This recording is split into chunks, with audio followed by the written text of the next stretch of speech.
আরো একটা খাতুনে জান্নাতের কথা বলছি। এ যুবকেরা, তরুণেরা, হযরত ফাতেমা আয-জাহরা রাদিয়াল্লাহু তাআলা আনহা দুনিয়া থেকে চলে যাবার সময় হয়েছে। হযরত মাওলা আলীর কোলে, স্বামীর কোলে মাথা দিয়ে হযরত ফাতেমা আয-জাহরা রাদিয়াল্লাহু তাআলা আনহা রয়েছে।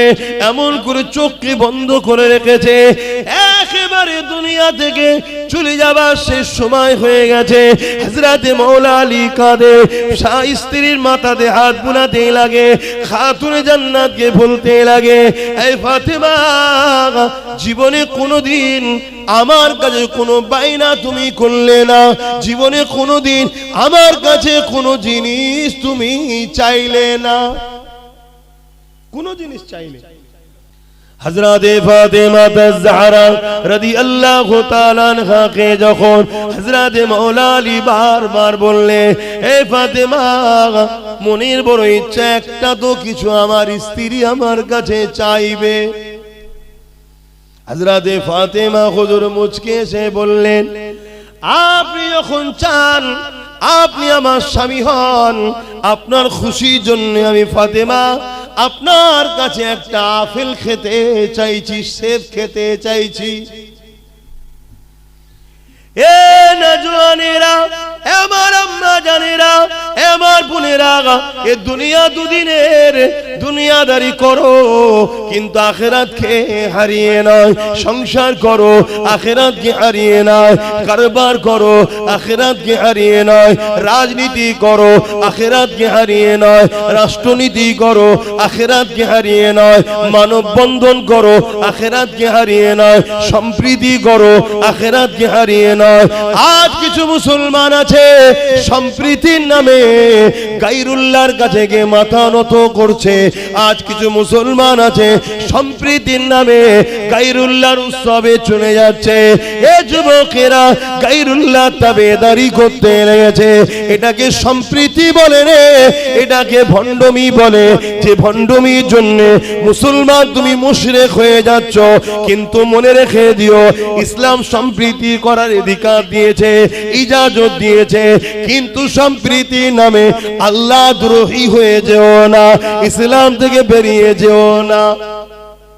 হযরত খাতুনে জান্নাত ফাতেমা আয-জাহরা হুজুর যখন বলে দিলেন, হযরত মাওলা আলী বড় খুশি হয়ে খাতুনে জান্নাতের মাথা মোবারককে, স্ত্রীর মাথাকে স্বামী মাওলা আলী কোলে থেকে নেবে তাকিয়াতে দিয়ে বালিশের উপরে দিয়ে এমন করে রওনা দিয়েছে। বাজারে গিয়ে একটা আপেল কিনেছে, সেব কিনেছে।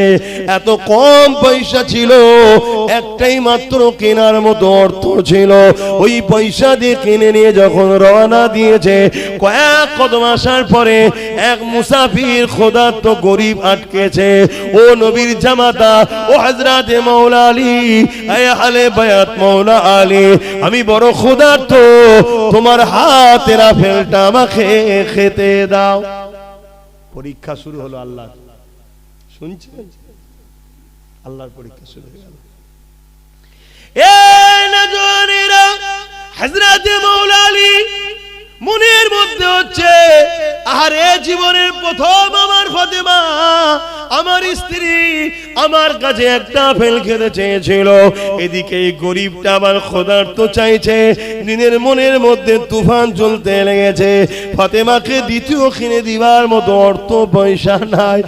আরে আল্লাহ আমাকে গাড়ি দিয়েছে, বাড়ি দিয়েছে, কি না দিয়েছে, তাদের উসিলাতে পেয়েছি। কমসে কম ইসলামের যদি উপকার করতে না পারো, যুবকরে ক্ষতি করো না, আর ক্ষতিকারকদের সঙ্গে দলটা করো না। এই যুবকেরা, তরুণেরা, বাঁচাবার জন্য বলছি, লিবার হয় নেবে, না নিবার হয় নাও নেবে, জবাব আল্লাহর কাছে দেবে। হযরত ফাতেমা আয-জাহরা রাদিয়াল্লাহু তাআলা আনহার কথা বারবার মনে পড়ে। হযরত মাওলা আলী শত শেষে ফয়সালা করে ফেললো। ওই ফলটাকে নিয়ে চোখ ভরা পানি নিয়ে ওই গরিব মুসাফিরকে দিয়ে দিল। এই যুবকেরা, তরুণেরা, মন মরা করে চোখ ভরা পানি নিয়ে হযরত ফাতেমা হুজুরের কাছে হযরত মাওলা আলী এসে হাজির হয়ে যায়। হযরত ফাতেমা হুজুর হযরত মাওলা আলীকে দেখে হাসে আর মুচকে মুচকে বলে, আমার প্রাণের স্বামী রে, ফলটা যদি আমাকে খাওয়াতেন আমি খুশি হতাম, আপনি খুশি হতেন, কিন্তু গরিবকে ফল দেওয়ার জন্য আমার আল্লাহ আমার আপনার উভয়ের উপরে খুশি হয়েছে। আরো জোরে বলুন সুবহান। আহারে আল্লাহ নবী যেদিন কাবাকে ফতেহ করলেন, আল্লাহর কাবা যেদিন বিজয় হয়ে গেল, ওই সময় আমার রাসূলুল্লাহ সাহাবা হুজুরদেরকে নিয়ে আল্লাহ পাকের কাবার ওখানে হাজির হয়ে রয়েছে। মক্কা জালিম অত্যাচারীরা সবাই ঘিরে দাঁড়িয়ে রয়েছে। আল্লাহ নবী বলেছেন, বেলাল আযানটা দাও। ওই সময় কয়েকজন আগে এসে বললেন, ইয়া রাসূলুল্লাহ হাবিবাল্লাহ, আজ মক্কার মুশরিক জালিম অত্যাচারী সম্ভ্রান্তরা রয়েছে, এখানে বেলালকে না দিয়ে অন্য কাউকে দেয়া যাক। আল্লাহ নবী বললেন, সাহাবারে খবরদারে কথা দ্বিতীয়বার বলবে না। আমার দুঃখের দিনের সাথী হলো বেলাল, আজকে সুখের দিনে বেলালকে আমি ভুলে যেতে পারি না। একটা গোলামকে আল্লাহ রাসূল কোথায় মর্যাদা দিচ্ছে দেখে। এ বেলাল তুমি আজান দাও, তুমি আজান দাও, তুমি আজান দাও। আরে আমরা অনেক সময় করে ফেলি, কোন বড় অনুষ্ঠানে দেখবেন সারা জীবন যে আমার ছোটখাটো মজলিসে কেরাত দিয়ে শুরু করলো, কি আজান দিত, একটা বড় প্রোগ্রাম হলে তখন স্পেশাল কারিকে দিয়ে উদ্বোধন করায়। এটা আমরাও করে ফেলি, কিন্তু আল্লাহ রাসূলের ইনসাফ দেখুন। আল্লাহ নবী বলছে না, বেলাল দেবে। সব সময় বেলাল আজান দিয়েছে, আজকে সুখের দিনে কেন আমি রাসূল বেলালকে ভুলে যাব? কি ভালোবাসা দেখো। এ যুবকেরা, হযরত বেলাল আগে আসলো। আল্লাহ নবী বলতে লাগলেন, বেলাল আযান দাও। ইয়া রাসূলুল্লাহ হাবিবাল্লাহ, মদিনা জমিনে কখন বাইতুল মুকাদ্দাসের দিকে ফিরে আযান দিয়েছে, আবার কখনো কাবার দিকে ফিরে আযান দিয়েছে। ইয়া রাসূলুল্লাহ হাবিবাল্লাহ, এই কাবার সামনে দাঁড়িয়ে এবারে কোন জায়গায় ফিরে আযান দেব? আল্লাহ নবী বেলালকে কাবার সাথে তুলে দিলে, দিওয়ার পরে বলতে লাগলেন, আযান দাও। ইয়া রাসূলুল্লাহ হাবিবাল্লাহ, আমি কাবার সাথে দাঁড়িয়ে আছি, কোন দিকে ফিরে আযান দেব? আল্লাহ নবী বলেছিলেন, বেলাল রে, কাবার কাবা তোমার রাসূলের দিকে মুখ করে আযান দাও। আরো জোরে বলুন সুবহান।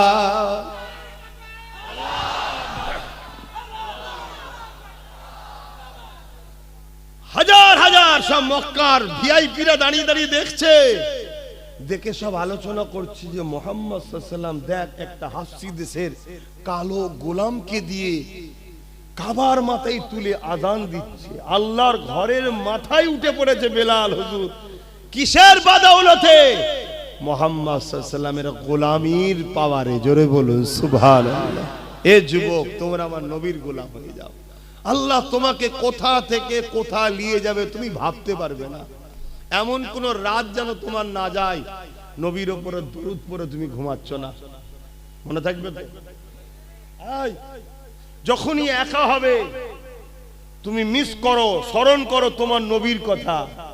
যাহারে সারা জীবন নবী আমার আমাদের জন্য কেঁদেছে, আজও নবী আমার রওজা মোবারকে আমার আপনার জন্য কাঁদতেছে। এইভাবে তুমি স্মরণ করো, আল্লাহ নবী আমাদেরকে কত পিয়ার করেছে, আল্লাহ নবী আমাদেরকে কত ভালোবেসেছে, সারা জীবন নবী আমাদের জন্য কেঁদেছে। হে যুবকেরা, তরুণেরা, বাপেরা, আজও নবী আমাদের জন্য কাঁদতেছে। আল্লাহ নবী ইনসাফের জন্য কত কষ্ট করেছে, আল্লাহ নবী ইনসানিয়াতের জন্য কত কষ্ট করেছে, আল্লাহ নবী নাইকে প্রতিষ্ঠিত করার জন্য কতটা কষ্ট করেছে। এইগুলোকে তুমি স্মরণ করো। সেই নবীর উম্মত হয়ে আমি গান শুনতে যাব না, সেই নবীর উম্মত হয়ে আমি ফাংশনে যাব না, সেই নবীর উম্মত হয়ে আমি পরের হক মারব না, সেই নবীর উম্মত হয়ে আমি শরাব পান করব না, সেই নবীর উম্মত হয়ে নবী যেটা নারাজ করে ওই কাজ আমি করব না। আমার নবীর দুশমন যারা তাদের সঙ্গে আমরা দলও করব না। এইভাবে নিজেকে নিজে বুঝাও, নিজেকে নিজে পরিবর্তন করো যে আমার উচিত নবীর দ্বীনের প্রতিষ্ঠান, মসজিদ, মাদ্রাসা, কবরস্থান, ঈদগাহ, ওয়াকফকে বাঁচানো। তা না করে যে মিটাতে চাইছে তাদের সঙ্গে সাথ দিতে পারবো না। এইভাবে নিজেকে নিজে বুঝাও। শুধু পরিবর্তন হবে তা নয়, এই যুবকেরা, তরুণেরা, আল্লাহ পাক তোমাকে একটা রুহানি ক্ষমতা দেবে, ইমানি ক্ষমতা দেবে। আজকে যে তোমার উপরে জুলুম করছে, মনে রেখে দিও কাল তোমাকে সে দেখে ভয় খেয়ে অন্য দিক দিয়ে ঘুরে ঘুরে যেতে থাকবে। কত সমালোচনা হয় না আমাকে নিয়ে, কি হয় না হয় না? অনেক জায়গায় বললে গ্রামে ঢুকতে দেবো না, অনেক জায়গায় বলে কল্লা কেটে নেবো, অনেক জায়গায় বলে হাত কেটে দেবো। কোনোদিন শুনেছেন আমি আসার পরে কোনো মায়ের বেটা সামনে এসে আমার সঙ্গে ঝগড়া করে? এটা আমার কোনো কৃতিত্ব নয়, এসব ওইখান থেকে চলছে, মদিনা থেকে। শুনছেন কি বলছি? এটা তোমাকে বোঝাবার জন্য বললাম, আল্লাহ মাফ করুক, যাতে তোমরা দেখে বোঝো। জাগো যুবকরা, নবীর হও, নবীর হও। আল্লাহ তোমাদেরকে শ্রেষ্ঠ উম্মত করলো, শ্রেষ্ঠ জাতি করে পাঠালো, উম্মতে মুহাম্মাদির ঘরে পাঠালো। কত নিয়ামত আল্লাহ ঘরে পাঠিয়েছে, মদ খাবার জন্য, হারাম খাবার জন্য, সুদ খাবার জন্য, এতিম গরিবের মাল ছেড়ে খাবার জন্য পাঠিয়েছে আল্লাহ। তোমাকে আমাকে আল্লাহ শ্রেষ্ঠ উম্মত করলো দুনিয়ার বেঈমান, চোর, ডাকাত, খুনি নেতাদের ঝান্ডা ধরে ঘোরার জন্য। এগুলো বোঝো যুবক, ওজন উড়াতে এসে তোমার জুতো ঘোরাবার উপযুক্ত নয়। তোমাকে আল্লাহ যে নিয়ামত করেছে, যে ঘরে পাঠিয়েছে, ওই চোর, জালিম, বদমাই নেতাগুলো তোমার জুতোটাকে পরিয়ে দিবার উপযুক্ত তারা নয়। আজকে তুমি তাদের কাছে হাতের পুতুল হয়ে গোলাম হয়ে গেলে একটাই কারণে, তুমি রসুল ছেড়ে দিয়েছো। তোমার নবী কি চায় আর তুমি করছো কি? বোঝো, ভাবো। অথচ আজও তোমার নবী রওজা মুবারকে তোমার আমার জন্য কাঁদছে। তোমার কি আর বড় মনে পড়ে না সেই নবীর কথা, যে আমি ভালো কাজ দিয়েছি, হয়তো হালকা বয়সে করে উঠতে পারিনি, কমসে কম আমার নবীর দিনের ক্ষতি করব না। কিন্তু আজ আমরা ক্ষতিকারক হয়ে গেলাম। তো আমাদের জন্যই তো জালিমরা ক্ষমতায় আসে, আর আমাদের জন্যই তো জালিমরা আজকে ইসলামকে ক্ষমতার জোরে মিটাবার চেষ্টা করছে। কথা কি ভুল বলছি? অথচ সারা জীবন নবী আমার তোমার আমার জন্য কেঁদেছে। আজ রওজা মুবারকে রাসূলুল্লাহ কাঁদতেছে। এ যুবক শুনে রেখে দাও, যেদিন আল্লাহ পাক কিয়ামত ঘোষণা করে দেবে, হযরত জিবরাইল আলাইহিস সালাম কে আল্লাহ পাঠাবে। এ জিবরাইল, দুনিয়া জমিনে গিয়ে আমার হাবিবকে যে উঠিয়ে নিয়ে আসো। হযরত জিবরাইল আলাইহিস সালাম দুনিয়া জমিনে চলে আসবে, তাম পৃথিবী থেকে তন্ন তন্ন করে খুঁজবে। কারণ এই জমিনের উপরে গাছপালা থাকবে না, এই জমিনের উপরে ঘরবাড়ি থাকবে না, কেননা কুল্লু মান আলাইহা ফান, আল্লাহ পাক সব ফানা করে দেবে। এই আমার রাসূলুল্লাহ কোন জায়গায় রয়েছে, হযরত জিবরাইল আলাইহিস সালাম খুঁজে পাবে না। আল্লাহ পাককে জমিন থেকে আওয়াজ দিতে লাগবে, ও রব্বি, আল্লাহ পাক আপনার হাবিব কোথায় রয়েছে, আমি জিবরাইল খুঁজে পাচ্ছি না। আল্লাহ পাক বলতে লাগবে, জিবরাইল রে, দুনিয়া জমিনে কান লাগিয়ে লাগিয়ে শোনো, যে জায়গা থেকে দেখবে কান্নার আওয়াজ আসছে, ওই জায়গাতে আমার হাবিব তিনা গুনাহগার উম্মত উম্মতিদের নাজাতের জন্য কাঁদতেছে। আরো জোরে বলুন সুবহান। একবারও কি তোমার চোখ দিয়ে সেই নবীর জন্য পানি পড়েছে? একবারও কি তোমার দিল বলেছে যুবক, যে আমার নবী এই ইসলামের জন্য মার খেয়েছে, আমার নবী এই মসজিদ মাদ্রাসার জন্য মার খেয়েছে, আজকে সেই মসজিদ মাদ্রাসা মিটাবার আসামি আমরা? আমরাই যে সরকারকে জিতালাম, সে সরকার আজকে মসজিদ মাদ্রাসার সঙ্গে গাদ্দারি করলো না? করলো না? একবারও কি তোমার কথা মনে পড়েছে যে আমার রাসূল পাহাড়ে গিয়ে গাছের পাতা ফলমূল খেয়ে জীবন ধারণ করেছে? তোমার দিলে যদি নবীর প্রেম না থাকে, ইশক না থাকে, কিসের তুমি ঈমানদার? কিসের তুমি মুসলমান? ঈমান কাকে বলে? ঈমান হলো নবীর প্রেম ও মোহাব্বত, আদবের নাম। জোরে বলুন সুবহানাল্লাহ। এই যে গাছ দেখছো, এই গাছের ডাল, পাতা, ফল, মূল এগুলো হলো আমল, নামাজ, রোজা, দাড়ি, টুপি, হজ, যাকাত। আর এই গাছের মাটির তলায় যেটা আছে মূল, ওটা হলো ঈমান। বুঝাবার জন্য বলছি, যেমন মাটির তলায় আছে আমাদেরও ভেতরে গোপনে থাকে। আর নামাজ, রোজা, দাড়ি, টুপিটা হলো এই ডালপালা গুলো। ডালপালা একেবারে শেষ হয়ে যাবে যদি মূলটা শেষ হয়ে যায়। আর এখন ডালপালা কম, যদি মূল ঠিক থাকে কালকে আবার নামাজি, হাজি, রোজা সব হয়ে আল্লাহ কারে জান্নাতে যাবে। কিন্তু আমরা মূলটাকেই তো মেরে ফেলছি। নবীর প্রেম কই? হ্যাঁ, অথচ আল্লাহ নবীর এমন দিন গেছে, নবী আমার পেটে পাথর পর্যন্ত বেঁধে নিয়েছে। একদিন নয়, দুদিন নয়, তিনটে পাথর বেঁধেছে। অথচ যিনাকে আল্লাহ পাক কুল কায়নাতের মালিক করেছে, দুনিয়া আজও তুমি আমি যা খাই। এ যুবকেরা মন দিয়ে শোনো গো, দুনিয়ার কাছে আমি চ্যালেঞ্জ দিচ্ছি, চ্যালেঞ্জে আসো। দুনিয়াকে আমি চ্যালেঞ্জ দিচ্ছি, চ্যালেঞ্জে আসো। তাম পৃথিবীতে যে যা রেজেক পায়, এই রেজেকের বন্টন মদিনাওয়ালা মদিনা থেকে হয়। অবশ্যই রেজেকের মালিক হলেন আল্লাহ, কিন্তু আল্লাহ পাক আমার রাসূলকে বন্টনকারী করেছে। আল্লাহ পাক সেখানে পাঠায়, সেখান থেকে কায়নাতে বন্টন হয়। তাহলে বলো তো দেখি, সেই নবী পাক 3 দিন পেটে পাথর বেঁধে কাটিয়েছে। নবী পাকের দরবারে একজন গরীব এসেছে, ইয়া রাসূলুল্লাহ, হাবিবাল্লাহ, আমার 2 দিন খাওয়া হয়নি। আল্লাহ নবী 3 দিন খাওয়া হয়নি। সে বলছে 2 দিন খাওয়া হয়নি। আল্লাহ নবী তাকে বলেন আমার 3 দিন খাওয়া হয়নি। নবী তাকে সাথে করে নিয়ে নিজের কলিজার টুকরি বেটি ফাতেমার ঘরে গেছে। ফাতেমাকে গিয়ে সালাম দিয়ে বলতে লেগেছে, এ ফাতেমা রে, তোমার ঘরে কি কিছু খাবার আছে? একজন গরীব এসেছে, যা 2 দিন খাওয়া হয়নি, তোমার কি ঘরে কিছু রয়েছে? হযরতে ফাতেমা বলতে লাগলে, ইয়া রাসূলুল্লাহ, হাবিবাল্লাহ, আব্বা জান আপনি বসে, আমি খাবারের ব্যবস্থা করে দিচ্ছি।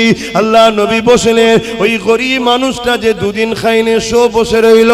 হযরতে ফাতেমা ঘরের ভেতরে গেলে, ও নামাজের মুসাল্লা নিলে, উযু করলেন, নামাজের মুসাল্লা নিলে, ওই নামাজ পড়তে শুরু করলে। আরে নবী পাক খাবারের কথা বলেছে, ফাতেমা নামাজ পড়তে লেগেছে। ওই নামাজেতে খাতুনে জান্নাত হাত তুলে বলতে লেগেছে, ও রব্বি আল্লাহ পাক, আমি ফাতেমাকে 3 দিন আপনি খাওয়াননি, আমি ফাতেমা খুশি নয়, আপনার উপরে রাজি রয়েছি। আমি ফাতেমার স্বামী আলী 3 দিন খাইনি, আমার আলী আপনার উপরে খুশি নয়, রাজি। আমার হাসান হোসেন 3 দিন খাইনি, আমি হাসান হোসেনও রাজি আপনার উপরে। তবে আল্লাহ পাক আমার দরবারে এমন একজন মেহমান নিয়ে এসেছে, তিনি যদি জানতে পেরে যায় ফাতেমা 3 দিন খাইনি, মনে দুঃখ নিয়ে ঘরে ফিরে যাবে। আমি আমার আব্বাকে দুঃখ দিতে চাই না। হে আমার আল্লাহ, হাবিবুল্লাহ জন্য কিছু খাবার আপনি ব্যবস্থা করে। আমার আল্লাহ আওয়াজ দিয়ে দিলে, হে জিবরাইল, জমিনে চলে যা, জমিনে চলে যা, জান্নাত থেকে খাবার ভর্তি খাঞ্চা নিয়ে চলে যা। আমার ফাতেমা দরবারে গিয়ে ওই জান্নাতি খানাকে পৌঁছে দে। আরো জোরে বলুন সুবহান।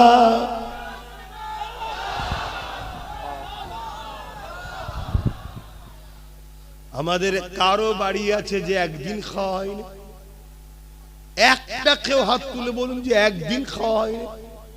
অথচ আমার মা বোনেরা একবারও ভাবলো না যে ইসলাম বিদ্বেষীরা আমাকে 1000 1500 ফ্রিতে ভিক্ষা দিচ্ছে কেন? একবারও ভাবেনি। ভেবেছে কি? আরে ভালো ভালো আলেম সাহেব, মলি সাহেব ঘরে, হাজি সাহেবের ঘরের বইয়েরাও ভাতা লিচ্ছে না লাইনে ভান্ডারের টাকা। একবারও ভাবলো না যে জনগণের টাকা, দেশের টাকায় লক্ষ্মী নাম দেবে কেন? দেশের কোন স্বাধীনতা সংগ্রামীর নাম দিতে পারতো, লক্ষ্মী নাম দিল কেন? এটা আমার গায়ের ধর্মের ভাইদের বিশ্বাস হলো, লক্ষ্মী হলো অর্থ দেবী। আপনারা মানেন? কোথায় আমাদেরকে শেষ করলো? এই যে পয়সাটা খালেন, কোথায় শেষ করলো আমাদেরকে? এবারে বলুন, ওই মায়ের পেটে আল্লাহর ওলি সন্তান হবে? ওই মায়ের পেটে এমন সন্তান হবে যে ইসলামের জন্য লড়াই করবে? ওই মায়ের পেটে তো ওই সন্তানই হবে যে বড় হয়ে ইসলামের দুশমনদেরকে মিটাবার জন্য মুসলমানদের নামে কেস করবে, মুসলমানদের ঘর ভাঙবে, মুসলমানদের উপরে জুলুম করবে। এমন নেতা তৈরি হবে না? হবে না? এই কথা কোনো বলছি, কষ্ট নিচ্ছেন? এটা যদি শুনে আমার 10টা মা পরিবর্তন হয়, ওই 10টা মায়ের ঘরে আল্লাহ এমন সন্তান দেবে যে সন্তান তার মায়ের পায়ের তলাতে জান্নাত জেনে তার পায়ে কদমমুচি করবে, তার উপরে ঝগড়া জুলুম করবে না। কথা কিছু বুঝতে পারছেন? আজান হচ্ছে আপনাদের মহল্লায়? আপনাদের মহল্লায় হলে বলবে শুরু হয়েছে। আচ্ছা, আজানটা হয়ে যায়। আপনাদের যদি ধৈর্য থাকে বসুন, আর না এই সুযোগে চলে যান। কারণ অনেকে দেখি আজান দিলেই পালায়।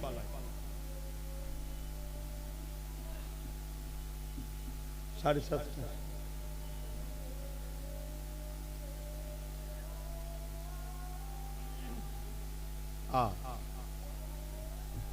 এই আজান আগামী দিন আর শুনতে পাওয়া যাবে কি সন্দেহ আছে? সেই দিন এসে গেছে। কি করলাম আমরা? কি ভুল করলাম?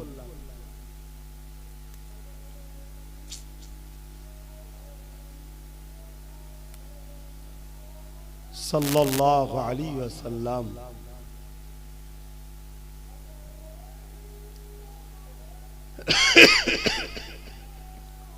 সাল্লাল্লাহু আলাইহি ওয়াসাল্লাম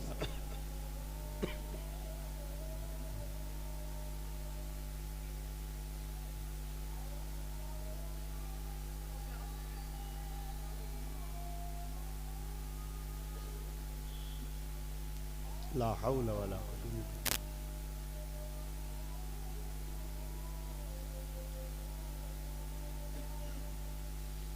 লা হাওলা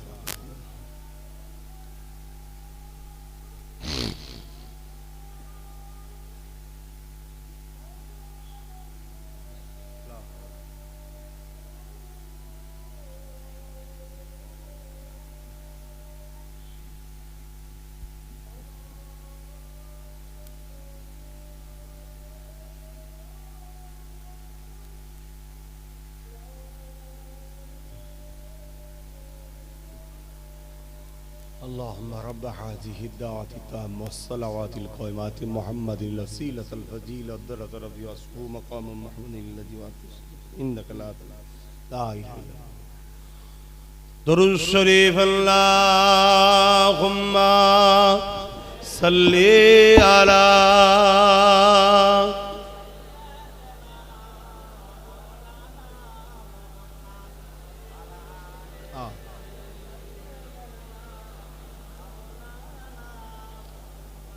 যাদের হৃদয়ে আছে আল্লাহর ভয়, তারা কখনো নবী ভুলে যায় না। আল্লাহর প্রেম ছাড়া এই দুনিয়ায় কারো কাছে কোনো কিছু চাই না। প্রকৃত সাকসেসফুল তো এইটাই, যেন আমার আল্লাহ ও রসুলকে আমরা রাজি করতে পারি। যাদের হৃদয়ে আছে আল্লাহর ভয়, তারা কখনো নবী ভুলে যায় না। আল্লাহর প্রেম ছাড়া এই দুনিয়ায় কারো কাছে কোনো কিছু চাই না। রাতের আধারে যারা সিজদাতে রয়, দু চোখের স্রোতে নদী যেন বয়। কখনো উঠেছো যুবক? রাত্রে ঘুম ভাঙে? রাত্রে ঘুম ভেঙে যায় না? ফাঁকে যেতে হয়, ঘুম ভেঙে যায় তো। কখনো রাত্রে ঘুম ভাঙলে একদিন ট্রাই করে দেখবে, উজু করে আর একা একা আল্লাহকে সেজদায় পড়ে থাকবে, কিছুক্ষণ পড়ে থাকবে, একটা আলাদা মজা পাবে। চোখ দিয়ে অঝরে পানি বেরিয়ে যাবে, তুমি রুখতেই পারবে না, তুমি বুঝতেই পারবে না তোমার হাজারো ব্যথা কোথায় গেল। তোমার রবের সেজদায় চোখের পানি ফেলা, কিয়ামতের দিন জাহান্নামের আযাব থেকে বাঁচার, ওই যে জাহান্নাম তেড়ে তেড়ে যে আসবে, গতকালকেই তো ওয়াজ করেছিলাম, শুনেছেন তো, অনেকে লাইভও শুনেছে। ওই জাহান্নামকে সরাবার একটাই উপায়, আমাদের চোখের পানি আল্লাহ নবীকে দেবে, নবী সেটা নিক্ষেপ করবে, জাহান্নাম হাজার হাজার মাইল দূরে সরে যাবে। জোরে বলুন সুবহানাল্লাহ। আসো আমার ভাইরা, ফিরে আসো, এখনো সময় আছে, এখনো সময় আছে, কিন্তু তোমাকে পরিবর্তন হতে হবে। রাতের আঁধারে যারা সিজদাতে রয়, দু চোখের অশ্রুতে নদী যেন বয়। রাতের আঁধারে যারা সিজদাতে রয়, দু চোখের অশ্রুতে নদী যেন বয়। ছলনার খাঁচানি যত আসো, ছলনার খাঁচানি যত আসো, পিছনে ফিরো তাকায় না, যাদের হৃদয়ে আছে আল্লাহর ভয়, তারা কভু নবী ভুলে যায় না। আল্লাহ প্রেম ছাড়াই দুনিয়ায় কারো কাছে কোনো কিছু চাই না। আল্লাহুম্মা সাল্লি আলা।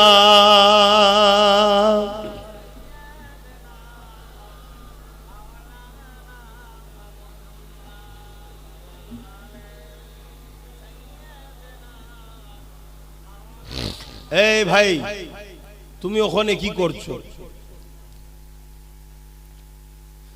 কিছুদিন আগে দেখলে তো এক প্যাটিসালাকে মেরেছে। আমরা মারার ধর্মের লোক নয়, মারতে বলবো না, জানি তুমি গরিব মানুষ, কাজ নেই, খেটে খাচ্ছ, কিন্তু আমার মাইন্ডটা তোমার দিকে চলে যাচ্ছে। তুমি পিছন দিকে যাও ভাই, পেটের জ্বালায় এসেছো জানি, কিন্তু পিছনে কারবার করো, শুনছেন তো? হ্যাঁ, কেন আমার মাইন্ডটা ওই দিকে চলে যাচ্ছে। আর এটাও একটা আদবের খেলাফ হবে। আমি কিছু কথা বলবো, কেউ ওর দিকে ব্যস্ত থাকবে, কথাটা না শুনে ইসলামের গুনাহগার হবে। কিন্তু গরিব মানুষ, আমার ওর পেটের তো লাথি মারলে হবে না, কোথা পাবে? তবুও তো চুরি না করে, নেতাদের মতো চোর না হয়ে, ও কমসে কম বাদাম বিক্রি করে খাচ্ছে। এই জায়গায় যাক ভালো, সে যেই হোক, যে ধর্মেরই হোক, আমার দেখার দরকার নেই। কমসে কম নেতাদের মতো চোর তো নয়, এতিম, গরিব, বিধবা, অসহায়, দেশের মাল হারামখোরগুলো যেভাবে খাচ্ছে, সে কাজ তো করেনি। কিন্তু আমি অনুরোধ করব ভাই, আপনি একটু সাইডে সাইডে করে, তাহলে আমার মাইন্ডটাও ঠিক থাকবে। তো যাই হোক ভাইয়েরা আমার, কি কথা বলছিলাম বলবেন তো? হ্যাঁ, আমাদের অনেকবার অনেক জায়গায় আমাদের ছেলেদের ব্যবসা করতে যাওয়ার জন্য মেরে দিয়েছে। তোমাদের এই দত্তপুকুরে মনে আছে, কোন এক মেলাতে ক্লাবের মধ্যে ঢুকে গলায় দড়ি দিয়ে মেরে দিয়েছে। তোমরা হয়তো অনেকে ভুলে গেছিলে, আজকে বললাম বলে মনে পড়লো। ঠিক করে বলো, স্মরণ ছিল কি? কিন্তু আমি ভুলিনি, আমি ভুলিনি। আর এই সব কিছুর জন্য দোষী আমার কম, অন্য কাউকে আমি দোষ দেবো না, অন্য কাউকে দোষ দেবো না। চোরের কাজ চুরি করবে, ডাকাতের কাজ ডাকাতি করবে, বাড়িওয়ালা যদি দোষ না করে, চোর ডাকাত চুরি করতে পারে না। আমরা দোষ করেছি, ঘরের দরজা খুলে শুয়েছি, আর ঘরে মাল আছে, কানে কানে সবাইকে শুনিয়েছি। ওই পুকুরে যে বলেছে, বুবু জানিস তোর ভাবি, তোর দাদা আজকে আমাকে 5 ভরির একটা হাড় দিয়েছে, আয়, ওইটা চলে গেল একদম পুরো দ্রুত খবর। তাহলে চোর তো আসবেই, কি? তাহলে দোষ আমরা করছি। ঠিক তেমনই রাজনীতির ক্ষেত্রেও দোষ আমরা করেছি, তাই আজকে আমরা চারিদিকে খুন হচ্ছি, মার খাচ্ছি। আমি ছোট্ট একটা কথা বলে আবার ওইদিকে চলে যাচ্ছি। এমন একটা প্ল্যান তৈরি করা হচ্ছে, সাপ দেখলে আমরা কি করি? জোরে বলো, কেন মারে? কেন মারে? আমরা তো হাঁস মুরগি দেখলে তো মারি না, সাপ দেখলেই মারি কেন? তাহলে ছোটবেলা থেকে আমাদের মেন্টালিটিতে ছোটবেলা থেকে ট্রেনিং দেওয়া হচ্ছে, বাপ মা প্রতিবেশী সবাই কি সাপ বিষাক্ত জিনিস, ক্ষতিকারক জিনিস, মেরে ফেলতে হয়। আর মুরগি হাঁস মারার জিনিস নয়, ছোটবেলাতে ট্রেনিং। তোমরা জানো কি জানো না, তোমাদের পিছনে হাজারো স্কুলে হাজারো জায়গায় একটা সমাজ ট্রেনিং দিচ্ছে মুসলমান হলো সাপের থেকেও বিষাক্ত। যেমন সাপ দেখলে মেরে ফেলতে হয়, ছোট্ট ছোট্ট বাচ্চাদেরকে এখন থেকে ট্রেনিং দেওয়া হয়েছে। তারা আজকে অনেক বড় হয়ে গেছে, এখনো ট্রেনিং চলছে। মুসলমান দেখলে মেরে দাও। তোমাদের তো হুঁশ নাই ভাই, তোমাদের তো খেয়ালই নাই। সমাজে ট্রেনিং দেওয়া হচ্ছে মুসলিম মেয়েদেরকে রেপ করলে পাপ হয় না, পুণ্য হয়। মুসলিম মেয়েদেরকে তুলে নিয়ে আসো, চাকরি দেওয়া হবে। গল্প বলছেন, আমাকে সব ভিডিও আছে। কিন্তু তোমাদের তো হুঁশ নাই, তোমাদের একটাই খেয়াল, আমার চোর নেতা আর 5 বছর কি করে থাকবে, এর জন্য নিজের কমকে খুন করতে হয় কর, ঘর ভাঙতে হয় ভাঙ, যা করতে হয় কর, তাতে আমি জাহান্নামে যাই তাও ভালো, আমার নেতা যেন 5 বছর বেঁচে থাকে। এই করে 79 বছর আমার কম করছে না, করে না বলে? 79 বছর ধরে এই কাজেই লেগে আছে আমার কম। কখনো একে, কখনো ওকে, কখনো একে, এই করে বেড়াচ্ছে। একবারও ভাবলো না কমসে কম আমার বাচ্চার কি হবে, আমার নতুন প্রজন্মের কি হবে। আরে আমি ইসলামের যদি উপকার করতে নাও পারি, আমার ইসলামের ক্ষতি যেন না হয়ে যায়, এটাও তো ভাবা দায়িত্ব আছে না? না, কিন্তু আজ একটু হলেও যুবকরা জাগেছে, তাই তো নাকি? কিন্তু আমার তো ভয় হচ্ছে তোমাদেরকে আবার নতুন করে বিভিন্ন প্ল্যানে কিনে লিয়া হবে না তো? আবার তোমাদের মাইন্ডকে ডাইভার্ট করে দেওয়া হবে না তো? কেন এখন এআই এর সময়, ভিডিও এডিট করার সময়, গলার ভয়েস চেঞ্জ করার সময় আব্বাস সিদ্দিকীকে নিয়ে নানা রকম চক্রান্ত করা চলছে না, চলে না? তারপরে আবার এমনও হতে পারে কালকে, শুনছেন, কালকে আমার থেকে তোমাকে সরাবে বলে আবার নতুন কোন মুসলমানদের মাসিয়াকে দিয়ে দল খুলিয়ে দিতে পারে, যে 10 জন আছে 5 জন 5 জন করে দে, সেও মরবে আমিও মরবো, 10 জন এক জায়গায় হলে বেঁচে যেতাম। এর মতো প্ল্যান পরিকল্পনা হতে পারে না? পারে না? এই সব কিছু চিন্তা করে আমি ঘুরে বেড়াই, এই সব চিন্তা করি ঘর দিন রাত ধরে। আমি একটা বাহ্যিক দেখছেন সুস্থ, কিন্তু মেন্টালি খুব চাপে আছে, শুধু তোমাদের চেষ্টা, বাঁচাবার চেষ্টা। কখনো কখনো ভাবি আমার মতো পাগল কে আছে? নিজের বাচ্চা, নিজের পরিবারের কথা ভাবি না, নিজের বাচ্চার সঙ্গে পরিবারের সঙ্গে সময় দেওয়ার সময় পাই না, এদেরকে বাঁচাবার জন্য ভাবি। আর যখন হজ করি, এদের মধ্যে থেকে অনেকে বসে বসে হাসে, মজা লাগে, কি করে না করে ভাবি। এরপরও মনে হয় যে কমসে কম এরা যদি নাও ভাবে, চেষ্টা করি। ওই যে বসে আছে, ওই যে তোর ছেলে, তাই তো, ওইগুলোর জন্য যদি কিছু করে যেতে পারি, এখন থেকে চেষ্টা করছি। দেখো দেখো ফাইসাল্লাহ আল্লাহর হাতে, আমার তো কাজ চেষ্টা করা, তুমিও চেষ্টা করো। আসেন যে আলোচনা করছিলাম, কি আলোচনা করতে গিয়ে আজান হয়ে গেল জানো?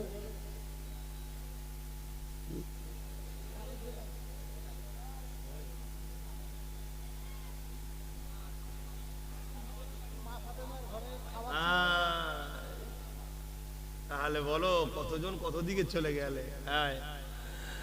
হযরত আম্মা জান খাতুনে জান্নাত ফাতিমা আয-জাহরা রাদিয়াল্লাহু তাআলা আনহা, তিনি সিজদায় পড়ে যে খাবার চাইলেন আল্লাহর কাছে, আল্লাহ বা জিবরাইলকে দিয়ে খান যাবতীয় খাবার পাঠিয়ে দিল। এখানে প্রশ্ন হলো এই জায়গায়, আরে দোনোজানে সুলতান নবী মুহাম্মদ রাসূলুল্লাহ তিনিও 3 দিন খাননে পেটে 3টে পাথর বেঁধে রেখেছে। উম্মত উম্মত উম্মত উম্মত করে কেঁদে কাটাচ্ছে, উম্মতের নাজাতের জন্য কাঁদতেছে। এ যুবকেরা, রাসূলুল্লাহ কলিজা টুকরি খাতুন জান্নাত ফাতিমা আয-জাহরা রাদিয়াল্লাহু তাআলা আনহা তিনিও 3 দিন খায়নি। মাওলা আলী শেরে খোদাও 3 দিন খায়নি। ইমামে হাসান হুসাইন তিনারা যখন ছোট ছোট ছিলেন তিনারাও 3 দিন খায়নি। একবার ভাবো, আল্লাহ তোমার আমার কারো অভাব দেয়নি, কিন্তু এরপরও সামান্য ভিক্ষা পেলে আমার বাপ ভাই মা বোনেরা একবারও ভাবার সময় নেই এই টাকাটা ভিক্ষা আসছে কোথা থেকে। মদের টাকা নয় তো, একবারও ভাবি। এই তো বললো, যেটা বললো কোনটা মহল্লার আজান কোন হচ্ছে এখন, তাহলে মহল্লার হক আদায় করে। মাইকটা বন্ধ করো, বন্ধ করতেছো। হ্যাঁ, মহল্লার হক আদায় করতে হবে। কেন? আগেকার সময় মুখে আজান হতো, এখন লাউড স্পিকার হচ্ছে অনেক দূরে। ইফতারির সময় নিজের মহল্লাটাকেই খেয়াল করা হয়, সেহরির সময় নিজের মহল্লাটা খেয়াল করা হয়, খাবার সময় নিজের মহল্লাটা লোভ, আর সেহরির সময় ওইখানটা দেরি করে দেয়, ওটা লোভ হবে নাকি? এরকমও চালাক লোক আছে। হ্যাঁ, যে বন্ধ করে দিন, হ্যাঁ বন্ধ করে দিন। ভুল বুঝছেন না তো? কেন এখন সব বড় বড় মুফতি সাহেব আপনারা, কেন এক হুজুরে খুশি আপনারা নয়, এক মৌলী সাহেবে খুশি নয়। শোনো, আমাদের ইমাম কটা? ভুল বুঝবেন আমাকে, আমাদের ইমাম কটা? 4টে। কটা ইমাম? হানাফি, সাফি, মালিকি, হাম্বলি, 4টে ইমাম আমাদের। ভালোবাসেন কটাকে? জোরে বলুন। সম্মান করেন কজনকে? হক কটা? বুঝতে পারছেন? হকও 4টে। জান্নাত যাবে কজন? 4 জনই। মানেন কজনকে? হ্যাঁ, একজনকে। তাহলে 4 ইমামই হক, 4 জনই আহলে সুন্নাত ওয়াল জামাত, 4 জনই ঠিক, 4 জনই জান্নাতি, 4 জনকেই সম্মান করি, 4 জনকে ভালোবাসি, কিন্তু মানি? আলেম উলামা আহলে সুন্নাত ওয়াল জামাতের পীর পীরজাদা সবাই ভালো, সবাই হক, সবাই ঠিক, যে কিন্তু মানবেন কজনকে? এটা আছে কি আমাদের? এই নেই বলেই তো আমরা পাগলা হয়ে যাচ্ছি। আমার 5 দাদু ছিল, 5টা দাদু, সব মুরিদি ফুরফুরা দাদা হুজুরের, কিন্তু যে দাদা হুজুরের বড় সাহেব জাদার সঙ্গে উঠা বসার লেনদেন, বাকি সবাইকে ভালোবাসতো, সম্মান করতো, পিয়ার করতো, কিন্তু ফলো করতে একজনকে। কেউ মেজো হুজুরের হাতে বায়াত, বাকি 4 জনকে ভালোবাসতো, সম্মান করতো, পিয়ার করতো, কিন্তু ফলো করতো মেজো হুজুরকে। যে সেজো হুজুরের হাতে বায়াত, বাকি 4 জনকে ভালোবাসতো, মহব্বত করতো, কেন চাচা হয়তো, কিন্তু সেজো হুজুর আব্বাজান ফলো করতো। যে নহুজুরের কাছে বায়াত হয়েছে সে নহুজুরকে ফলো করতো, বাকি সবাইকে সম্মান ভালোবাসতো। যে ছোট হুজুরের বায়াত, ছোট হুজুরকে ফলো করতো, বাকি সবাইকে সম্মান ভালোবাসতো। আরে মন তো একটা, কজনকে খুশি করবেন? একজন বলছে ডান দিকে যে, একজন বলছে বাঁ দিকে যে, আপনি তো মুরিদ পাগলা হয়ে যাবেন। তো সম্মান সবাইকে করব, কিন্তু মানবো একজনের কথা, এটা হবে তবে আপনার জন্য বাঁচার সুবিধা। আমার কথায় কষ্ট নিলেন? এটা নীতির কথা বলছি তো, শরিয়াতের কথা বলছি তো, হিংসা করার কিছু নেই, আর রাগ করারও তো কিছু নেই। কথা বুঝে আসছে তো? হযরতে খাতুনে জান্নাত হুজুরের কথা বলছিলাম, তিনি ওই খাঞ্চা পাঠালেন হুজুরের খেদমত আমার নবীর কাছে। আল্লাহর নবী যেই খাবারটা নিয়েছে, জান্নাত তৈরি যার জন্য, জান্নাত তৈরি যার নূর থেকে, তিনি কি চিনতে পারবে না খানা কোথা থেকে এসেছে? যেই খানাটা নিয়েছে, আবার খানা থালে, খাবারটা ফলটা হোক যাই হোক, খাদ্যটা থালে রেখে দিয়ে ভেতরে এসেছে, ফাতেমা এ খাবার পেলে কোথা থেকে? চোখ ভরা পানি, আব্বা আমার ঘরে কিছু নাই। আল্লাহর কাছে হাত তুলেছি, আল্লাহ পাঠিয়েছে। জোরে বলুন সুবহানাল্লাহ। আমাদের বাড়ির কেউ বিপদে পড়লে আল্লাহর কাছে হাত তুললে আল্লাহ সাথ দেয়? বলবেন তো? 5 বছর 10 বছরও দোয়া করছে, হচ্ছে কেন?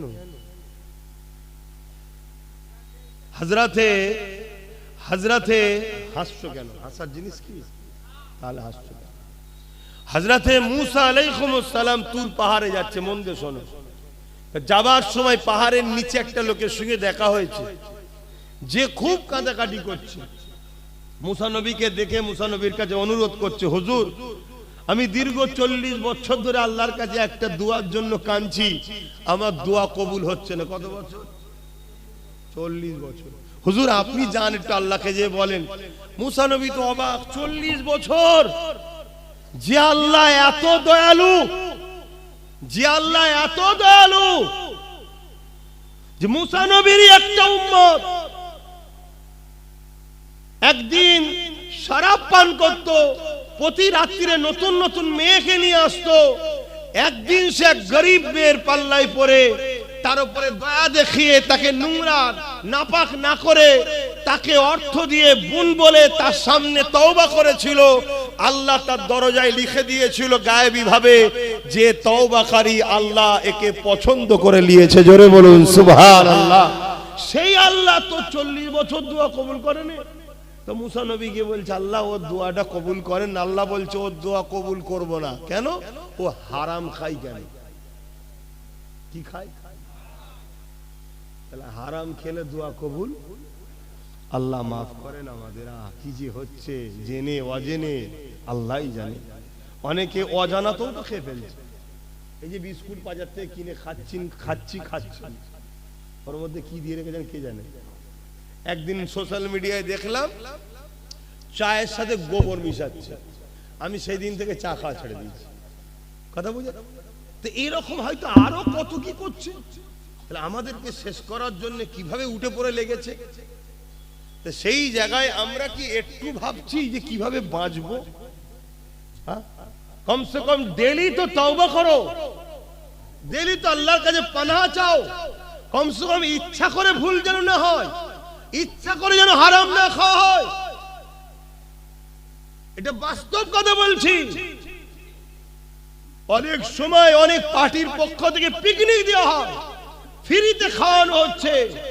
খোঁজ নিয়ে দেখেছো কিসের পয়সা? জবাই করে না, ঝটকা দিয়া না, কাটা খোঁজ রেখেছো? তুমি আমি তো গিয়ে বসে গেলাম। ভাবো আমার সোনার ভাইয়েরা, কি ক্ষতি করছি তো নাকি? যে হুজুরের পাল্লায় পড়লে শুকিয়ে মরতে হবে, খাওয়াই হবে না। আমি ওটা বলছি। শখ যাচ্ছে 5টা বন্ধু মিলে 200 করে টাকা এক জায়গায় দিয়ে 1000 টাকা দিয়ে মুরগি কিনে নিয়ে এসে মালতানে নিজেরা জবাই করে একসাথে ফিস্টি করে পিকনিক করে খেলো না, কে মানা করেছে? কিন্তু ওই জায়গায় গান বাজালে হবে না, গান বাজালেই হারাম হয়ে যাবে। হযরতে ফাতেমা হুজুরের সংসারের খবর শোনো তাহলে কেমন হলো। এমনি তারা জান্নাতি নারীদের সর্দার হয়নি। আরো একটা খাতুনে জান্নাতের কথা বলছি। এ যুবকেরা, তরুণেরা, হযরতে ফাতেমা আয-জাহরা রাদিয়াল্লাহু তাআলা আনহা দুনিয়া থেকে চলে যাবার সময় হয়েছে। হযরতে মাওলা আলীর কোলে, স্বামীর কোলে মাথা দিয়ে হযরতে ফাতেমা আয-জাহরা রাদিয়াল্লাহু তাআলা আনহা রয়েছে। এমন করে চোখকে বন্ধ করে রেখেছে, একেবারে দুনিয়া থেকে চলে যাবার শেষ সময় হয়ে গেছে। হযরতে মাওলা আলী কাঁদে, স্ত্রীর মাথাতে হাত বুলাতে লাগে, খাতুনে জান্নাতকে বলতে লাগে, এই ফাতেমা, জীবনে কোনোদিন আমার কাছে কোনো বাইনা তুমি করলে না, জীবনে কোনোদিন আমার কাছে কোনো জিনিস তুমি চাইলে না, কোনো জিনিস চাইলে। যে হালে স্বামী রেখেছে, স্বামী তো রাখে না, রেখেছে কে? স্বামী তো ওসিলা, সেইটাতেই রাজি। তো হযরতে মাওলা আলী বলছে, আজকে জীবনের একটা আশা, তুমি একটা কিছু আমার কাছে চাও। কখনো তো চাইলে না, একটা কিছু চাও। হযরতে ফাতেমা হুজুর চোখ খুললেন, মুচকি এসে বলছেন, আমার প্রাণের স্বামী, আমি গাওয়া দিচ্ছি আপনি হলেন শ্রেষ্ঠ পুরুষ, আমি আপনার উপরে রাজি আছি। জোরে বলুন সুবহানাল্লাহ। আল্লাহ নবী বলছে ওই স্বামীটাই হলো শ্রেষ্ঠ পুরুষ যাকে তার স্বামী সার্টিফিকেট দেয় আমি আপনার উপরে রাজি আছি। শুনছেন তো? খাতুনে জান্নাত বলছে এই অবস্থা যে আমি আপনার উপরে রাজি আছি, আপনি কেন তো মন খারাপ করছেন? তারপরেও মাওলা আলী বলছে, ফাতেমা এটা আমার জীবনের একটা শখ, তুমি আমার কাছে একটা কিছু চাও। কোনো দিন কোনো বাইনা করেন স্বামীর কাছে, যখন যেটা এনে দিয়েছে আলহামদুলিল্লাহ। শুনছেন কি শিক্ষা দিয়েছে রসুল তিনার কন্যাকে? আর আমার বাপ গুনা আপনারা আপনার কন্যাকে কি শিক্ষা দিয়ে জামাই বাড়ি পাঠান? জামাই বইয়ের টেনশনে রাস্তায় অ্যাক্সিডেন্ট করে মারা যাচ্ছে, হাজার হাজার যুবক মরে যাচ্ছে পরিবারের টেনশনে। পুরুষদের হায়াত কমে যাচ্ছে, স্বামীর হায়াত কমে যাচ্ছে নারীদের অত্যাচারে।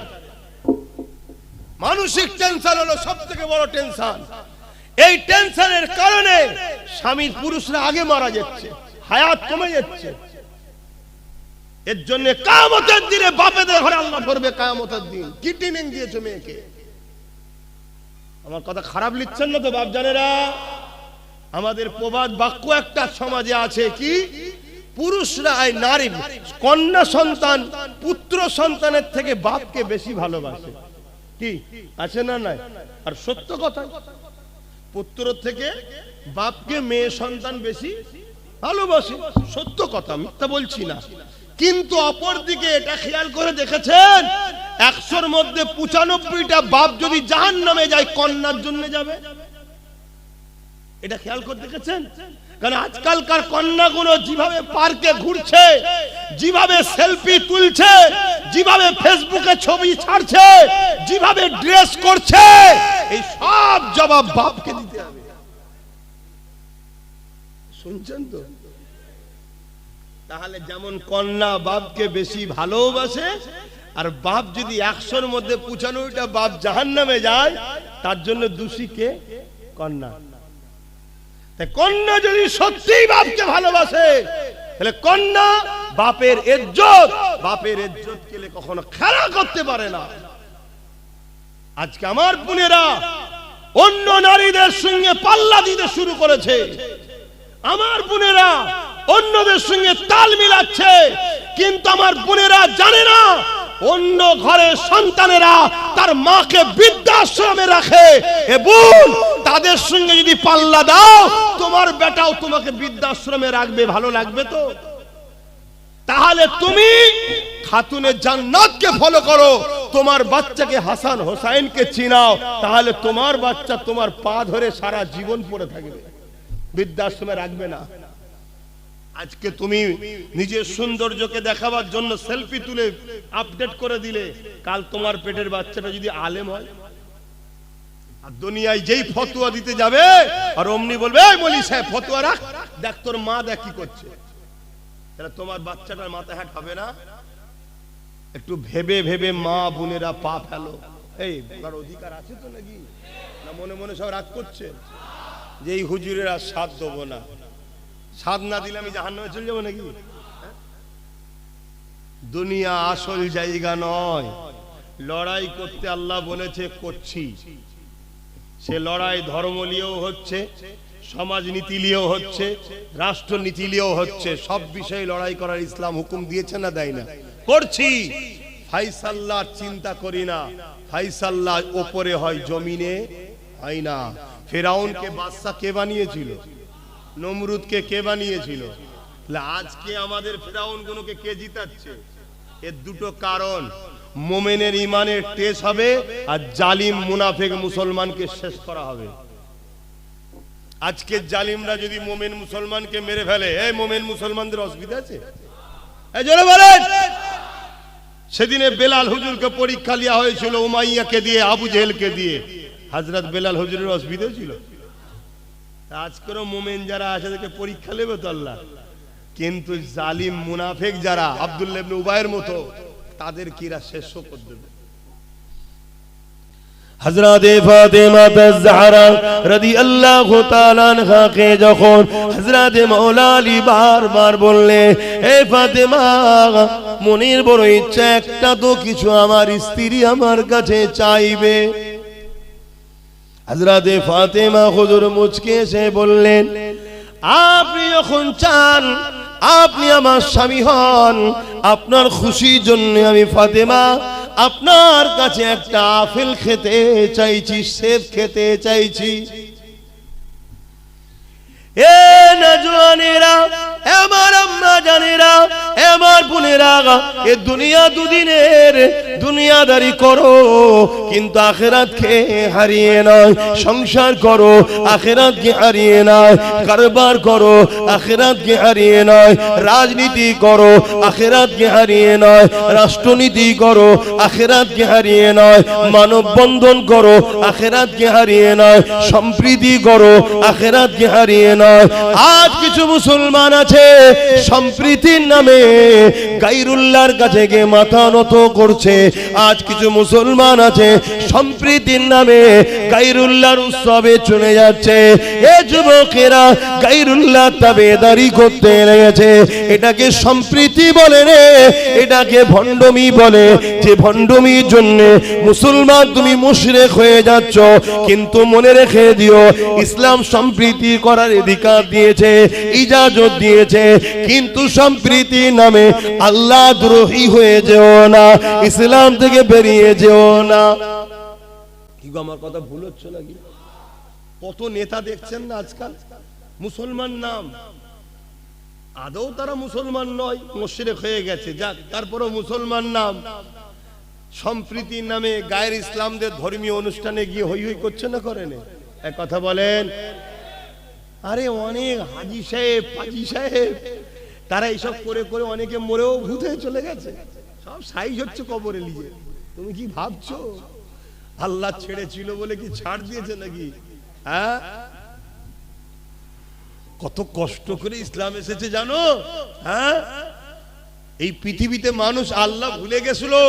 এই যে এতগুলো লোক তোমাদের রবকে শাহাদত আগুন তুলে সাক্ষী দাও কে? আরো জবান খুলে বলো আল্লাহ আল্লাহ আল্লাহ। এই যে এতগুলো লোক সাক্ষী দিলেন,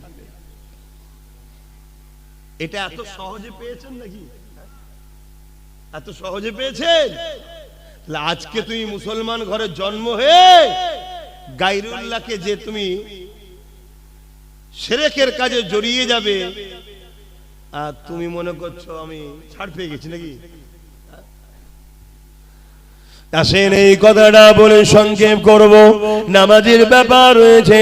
হযরতে খাতুনে জান্নাত ফাতেমা আয-জাহরা হুজুর যখন বলে দিলেন, হযরতে মাওলা আলী বড় খুশি হয়ে খাতুনে জান্নাতের মাথা মোবারককে, স্ত্রীর মাথাকে স্বামী মাওলা আলী কোলে থেকে নেবে তাকিয়াতে দিয়ে বালিশের উপরে দিয়ে এমন করে রওনা দিয়েছে।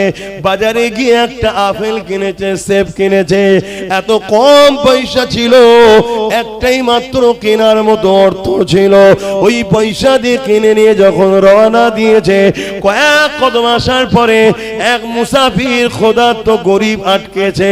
ও নবীর জামাতা, ও হযরতে মাওলা আলী, এ আহলে বায়াত মাওলা আলী, আমি বড় ক্ষুধার্ত, তোমার হাতের আপেলটা আমাকে খেতে দাও। পরীক্ষা শুরু হলো আল্লাহ। শুনছেন? আল্লাহর পরীক্ষা শুরু হয়ে গেল। এই নজওয়ানেরা, হযরতে মাওলা আলী মনের মধ্যে হচ্ছে, আরে জীবনের প্রথম আমার ফাতেমা, আমার স্ত্রী আমার কাছে একটা আপেল খেতে চেয়েছিল। এদিকে এই গরিবটা আবার ক্ষুধার্ত চাইছে। দিনের মনের মধ্যে তুফান চলতে লেগেছে। ফাতেমাকে দ্বিতীয় কিনে দিবার মতো অর্থ পয়সা নাই। আরে আল্লাহ আমাকে গাড়ি দিয়েছে, বাড়ি দিয়েছে, কি না দিয়েছে, তাদের উসিলাতে পেয়েছি। কমসে কম ইসলামের যদি উপকার করতে না পারো, যুবকরে ক্ষতি করো না, আর ক্ষতিকারকদের সঙ্গে দলটা করো না। এই যুবক যুবকেরা তরুণেরা বাঁচাবার জন্য বলছি লিবার হয় নেবে না নিবার হয় নাও নেবে জবাব আল্লাহর কাছে দেবে হযরতে ফাতেমা তাজহারা রাদিয়াল্লাহু তাআলা আনহার কথা বারবার মনে পড়ে হযরতে মাওলা আলী শত শেষে ফয়সালা করে ফেললো ওই ফলটাকে নিয়ে চোখ ভরা পানি নিয়ে ওই গরীব মুসাফিরকে দিয়ে দিল এই যুবকেরা তরুণেরা মন মরা করে চোখ ভরা পানি নিয়ে হযরতে ফাতেমা হুজুরের কাছে হযরতে মাওলা আলী এসে হাজির হয়ে যায় হযরতে ফাতেমা হুজুর হযরতে মাওলা আলীকে দেখে হাসে আর মুচকে মুচকে বলে আমার প্রাণের স্বামী রে ফলটা যদি আমাকে খাওয়াতেন আমি খুশি হতাম আপনি খুশি হতেন কিন্তু গরিবকে ফল দেওয়ার জন্য আমার আল্লাহ আমার আপনার উভয়ের উপরে খুশি হয়েছে আরো জোরে বলুন সুবহানাল্লাহ সেই নবীর উম্মত আমরা কখনো গরিবকে লুটতে পারি না আর গরিবকে লুটবে মুসলমান থাকতে পারে না এটা ভাবো আমরা সেই জাতি জীবনের একটা বার স্ত্রী চেয়েছে একটা ফল খাওয়াতে তার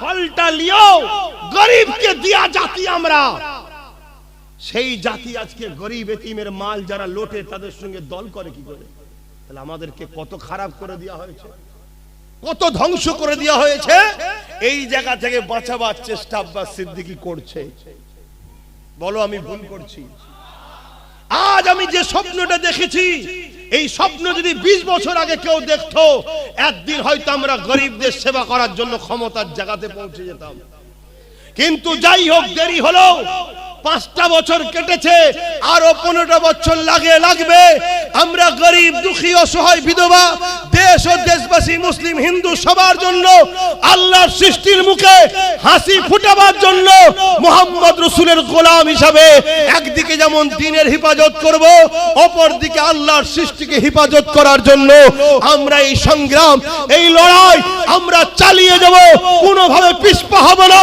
তাতে যদি জীবন লাগে জীবন দেব মাল লাগে মাল দেব এই লড়াইয়ে কারা রাজি আছেন এগিয়ে যেতে হাত তুলে দেখান নারায়ে তাকবীর নারায়ে তাকবীর লব্বাইক ইয়া রাসূলুল্লাহ লব্বাইক ইয়া হাবিবাল্লাহ নারায়ে তাকবীর পিছপা হয়ে যাবেন না বাধা হাজারো আসবে হাজারো পরীক্ষা হবে আমার ইমাম হোসেন পাক আমাদের ইমাম তো না আমাদের ইমাম হোসেন পাক অনেক অফার পেয়েছিল অনেক লোভ লালসার দিক দিয়ে তাকে দেখানো হয়েছিল অনেক অফার দেওয়া হয়েছিল অনেক কিছু বলা হয়েছিল তিনি জান দিয়াকে পছন্দ করেছে জালিমের সঙ্গে হাত মিলানোকে পছন্দ করেনি তাই গতকালকেও বলেছি আজও বলছি অন্যায় দেখলে হাত দিয়ে রুখার নাম ইসলাম হাত যদি রুখতে না পারো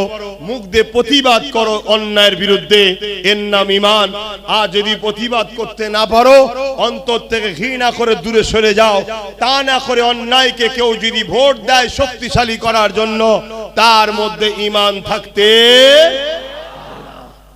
যে মুসলমানগুলো আজও মসজিদ মাদ্রাসার দুশমন মুদি ও দিদির সাথে এখনো রয়েছে আল্লাহ এদেরকে হিদায়াত করুক বলুন আমিন আরো জোরে বলুন আমিন যদি হিদায়াত কপালে না থাকে সাবধান সতর্ক হও এরা মুনাফিক বেঈমান এদের সঙ্গে সম্পর্ক রাখা চলবে না কেন কোনদিন মুসলমানের খুন মুসলমানের বেটা ইসলামের দুশমন মসজিদ মাদ্রাসা কোরআনের দুশমনদের সঙ্গে সহযোগিতা করে তাদেরকে শক্তিশালী করতে পারে না দুনিয়াদারি রুজি রুটি চাকরি বাকরি ছিল আলাদা বিষয় এখন লড়াই আরো ভিন্ন বিষয় একদিকে যেমন গরিবের হক রুজি রুটি চাকরি বাকরির হক অপর দিকে এখন আমার ধর্মের দুশমনীরা হয়েছে ঠিক না বেঠিক আর একটা কথা বলে যায় মিশকাত শরীফের হাদিস আল্লাহর নবী বলেছেন কেউ জালিম জানার পরেও তাওহীদকে শক্তিশালী করে তা সহযোগিতা করে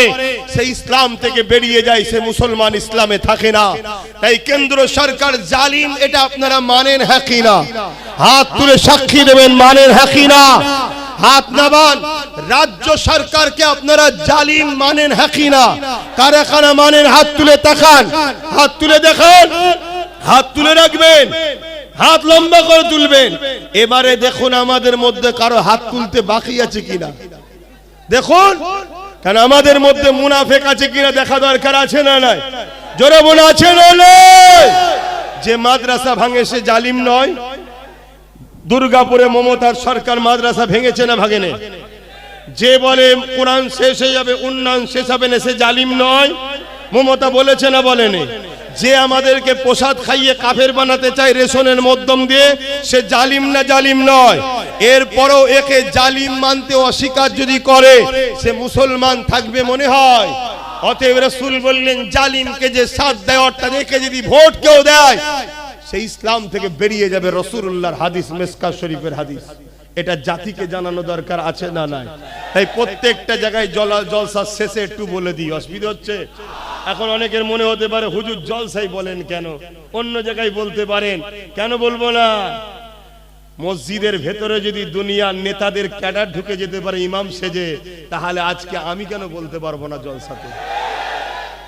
এখন তো ইমামদের মধ্যে সব ইমাম রাসূলুল্লাহ নয়, সব ইমাম আল্লাহ নয়। অনেক ইমাম আছে এই জালিম শাসকদের দালাল, আছে না নাই? অনেক আছে দালাল। আমি সবাইকে বলছি না, যারা আল্লাহ ও রাসূলের পক্ষে, ওই ইমামের সম্মান ওই গ্রামের মানুষের মধ্যে সবথেকে শ্রেষ্ঠ, কেন সে আল্লাহ ও রাসূলের পক্ষে আল্লাহর ঘরের খাদেম। সে জোরে বলুন সুবহানাল্লাহ। এই কথা বুঝছেন না বোঝেন না? হ্যাঁ, কেউ মাইনে লিওয়ার জন্য খারাপ হয় না, কারণ মাইনে কেউ কারো বাপের টাকা দেয় না, আমাদেরই ওয়াকাফের টাকা দেয়। অতএব মাইনে লি বলে তোর বাপের চামচাগিরি করবে এমন তো নয়, কেন তুই তোর বাপের টাকা তো আমায় দিস না, আমার বাপের টাকা আমায় দিস, ঠিক না ঠিক? কিন্তু আমরা তোকে সাপোর্ট করে এমন জায়গায় বসিয়েছি, তুই আর তোর পরিবার মিলে হাজার লক্ষ কোটি টাকা চুরি করে মালিক হয়ে গেছিস। তাই সে জায়গায় বলে যাচ্ছি, সব ইমাম আল্লাহ ও রাসূলের পক্ষে এখন নাই।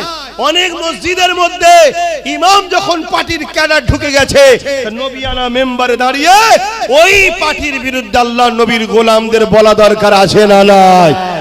তাই বলি, বাকি অনেকে বলবে কি বলবে না সেটা তাদের ব্যাপার।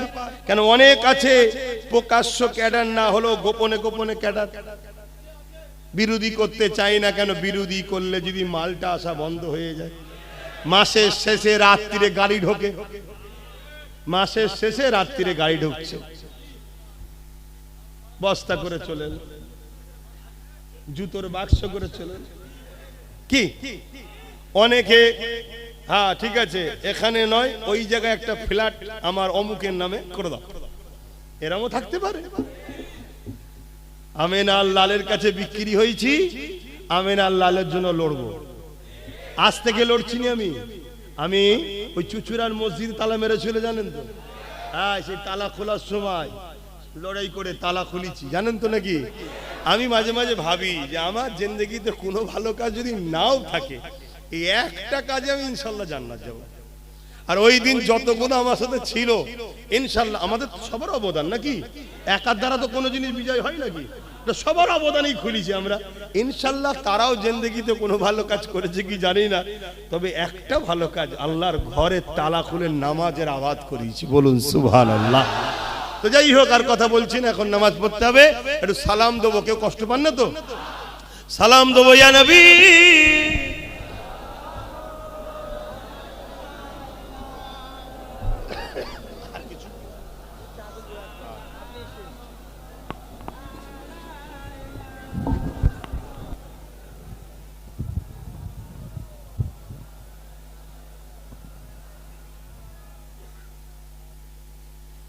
আমি প্রত্যেকটা জায়গায় গেলেই একটু ওয়াকাব নিয়ে বা এই ওয়াকাবের দুশ্মনদের নিয়ে একটু হলেও বলি, এটা কি অপরাধ করছি নাকি?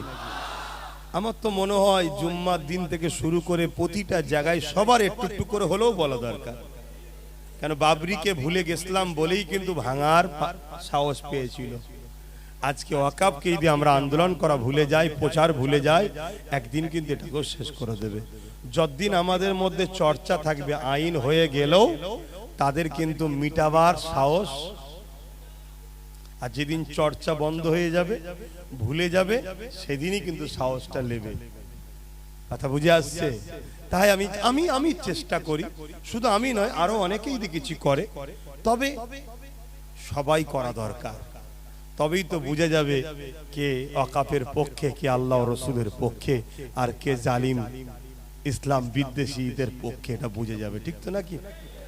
অনেক মোল্লা মৌলী সাহেব বেরিয়েছিল, বাপ রে বাপ, সব বড় বড় সংগঠন, এখন সব কোথায়? তারা উমরাই গেছে, হ্যাঁ কোথায়? মুনাফিক চেনো, যদি না চেনো আগামী দিন এদেরকেই বাজারে নামানো হবে, এরাই তোমাদের কাছে আসবে, ইস্যুটা নেবে কিন্তু ধর্মেরই, নিয়ে এমন ভাবে তোমাকে ঘোরাবে, ঘুরিয়ে নিয়ে গিয়ে সেই